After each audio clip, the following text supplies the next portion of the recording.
This week, Frontier discussed some potential changes to engineering and gathering materials. They also issued a fix to that terrible stuttering problem that's been plaguing Odyssey. Let's take a look. So, engineering and gathering material, it has a reputation of being very grindy. In fact, in an official forum post, Frontier themselves have admitted that they realise it's very repetitive.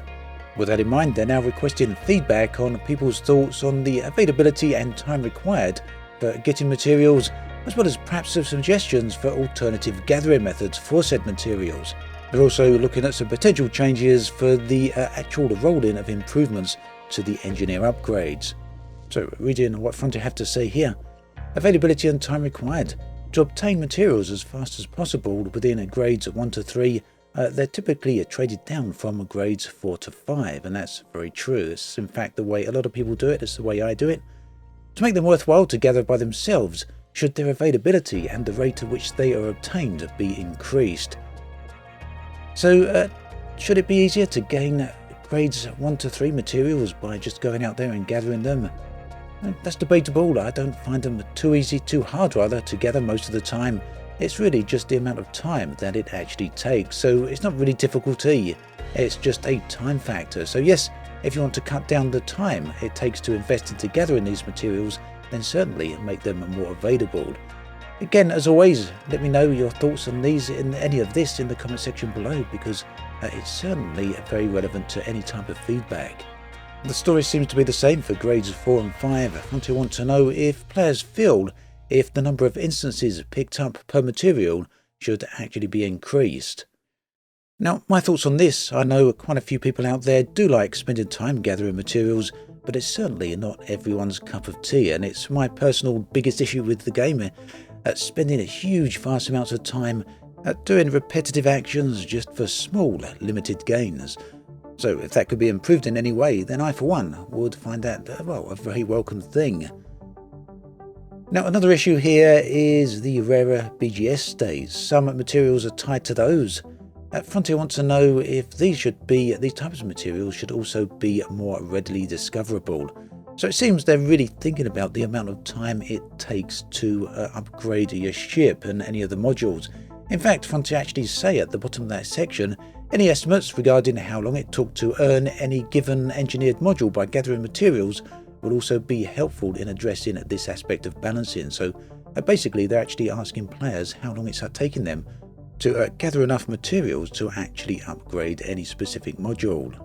Now, moving away from the time required to gather materials, once we're looking and considering alternative methods to gather the materials, or alternative methods other than gathering. One such idea is having missions offered by the engineers themselves.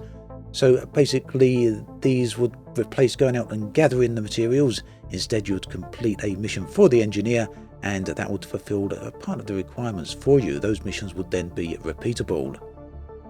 They have another proposition here. Another idea, they say, is to allow materials to be brought with items that are not obtainable at commodities markets. So this could include things such as exploration data, they say, bounty vouchers, void opals, and Thargoid hearts. And these would allow players to earn materials while playing in their chosen discipline. So I'm very much all for that. I think one of the bigger problems for Elite Dangerous is that it forces players to go out and participate in gameplay that they have no interest in.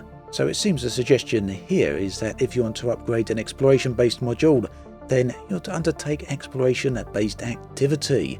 And that makes sense, doesn't it? Combat-based upgrades would require combat-based activity. So do put your thoughts below in the comment section what you think of that. Also, if you have any other suggestions, now might be a good time for those as well. Now, when it comes to the engineering roles themselves, there's still an element of randomness. It's nowhere near as random as it used to be. It used to be pretty random indeed. Eventually, Frontier made some changes to stop the upgrade process being quite so random, but there is still an element of randomness in there. What Frontier want to know is if players feel that all the upgrades should be fixed to a set amount, so you always know what you're going to get. Bottom line then, for all of this, it seems the takeaway message is that Frontier want to move away from RNG as much as they actually can. Personally, I think that's an absolutely fantastic idea. I think RNG is what totally breaks the engineers, that aside from the fact it also has a lot of power creep here, but yeah, what do you think? Let me know in the comments section below. Meanwhile, on Friday, Frontier issued a patch to fix that terrible stuttering that was happening in various settlements in Odyssey. Turns out that this was being caused by the nav mesh, specifically by the rocks that are located around the settlements themselves. The problem was with the game repeatedly generating the AI pathways for the NPCs to find their way around these rocks. So Frontier have made a change there to stop that from happening so often, and in my experience, in my testing over the past day or so, it does seem to have made some fixes there. It does seem to have helped a lot. So yeah, it's not a performance fix as such, it's more about fixing the stuttering, but ultimate gains here is that the performance is now more consistent rather than these frequent stuttering issues that many of you, me included, were seeing. So there we have it. That brings us to the end of this video. As always, thanks for watching, and I'll catch you guys and girls next time.